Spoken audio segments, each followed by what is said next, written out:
Assalamualaikum warahmatullahi wabarakatuh. Perkenalkan, saya Siska Aliasari dengan NPM 25106311200033 dari kelas MPI 2A.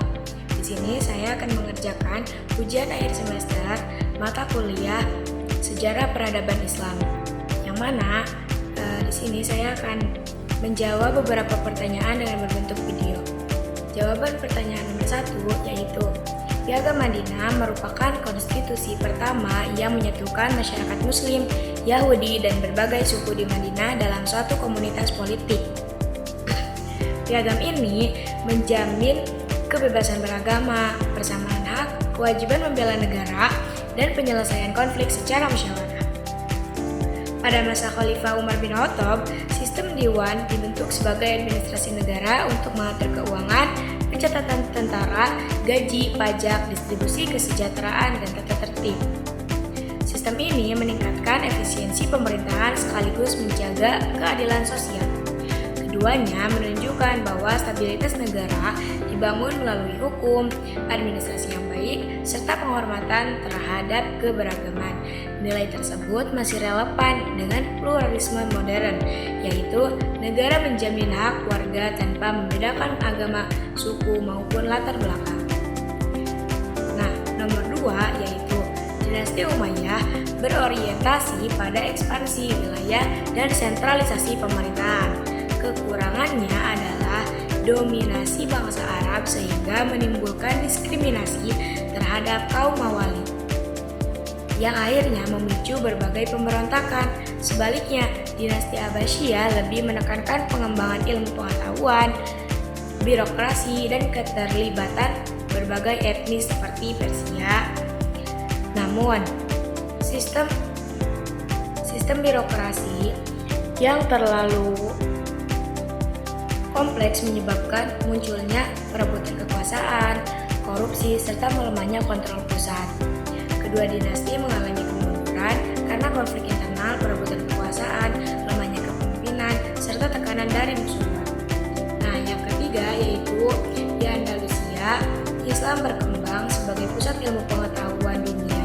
Kemajuan dalam filsafat, kedokteran, matematika, astronomi, dan arsitektur menjadi jembatan lahirnya Renaissance di Eropa melalui proses penerjemahan karya-karya ilmiah. Sebaliknya, dinasti Safawiyah lebih menitik beratkan pada penguatan identitas politik melalui mazhab Syiah sebagai ideologi negara. Kebijakan tersebut memperkuat legitimasi kekuasaan, tetapi kurang memberikan dampak besar terhadap perkembangan ilmu pengetahuan global. Karena itu, model Andalusia lebih berpengaruh terhadap peradaban dunia karena menghasilkan warisan intelektual yang bersifat universal. Nah, yang keempat yaitu walaupun menghancurkan Baghdad tahun 1258, bangsa Mongol kemudian banyak memeluk Islam. Mereka mengadopsi budaya, hukum, bahasa, dan tradisi Islam sehingga berubah dari penakluk menjadi pelindung peradaban Islam, terutama pada dinasti Ikhlan dan Mughal. Sementara itu, Turki Utsmani mempertahankan kejayaan Islam melalui kekuatan militer yang profesional, pemerintahan yang terorganisasi, toleransi terhadap berbagai agama, serta penguasaan jalur perdagangan. Perbedaannya, Mongol mempertahankan Islam melalui proses asimilasi budaya, sedangkan Turki Utsmani melalui kekuatan politik, administrasi, dan militer. Nah, yang kelima yaitu ada Islamisasi di Indonesia berlangsung secara damai melalui perdagangan, perkawinan, dakwah para ulama, pendidikan pesantren, dan akulturasi budaya lokal. Karena pendekatannya persuasif, Islam diterima tanpa menghilangkan identitas budaya masyarakat. Sebaliknya, di Timur Tengah dan Afrika Utara, penyebaran Islam banyak diawali melalui futuhat, meskipun setelahnya tetap berkembang melalui dakwah dan pendidikan.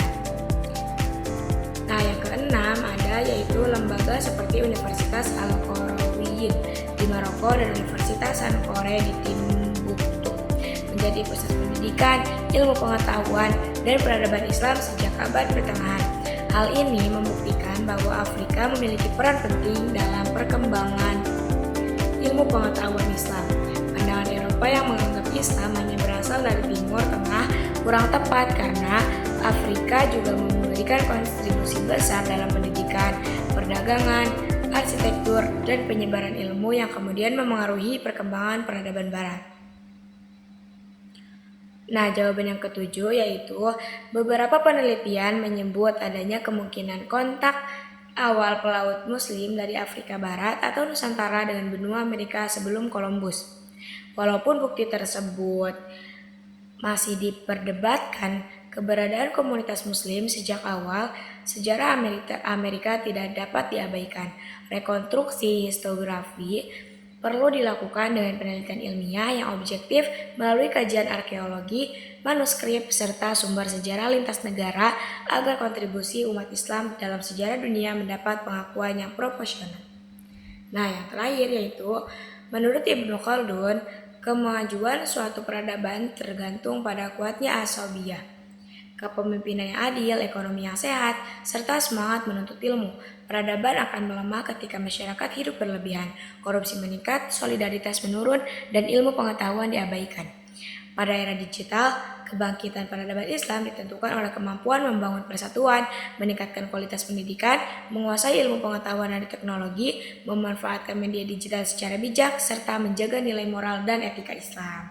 Baik, sekian dari saya, kurang lebihnya mohon maaf. Wassalamualaikum warahmatullahi wabarakatuh.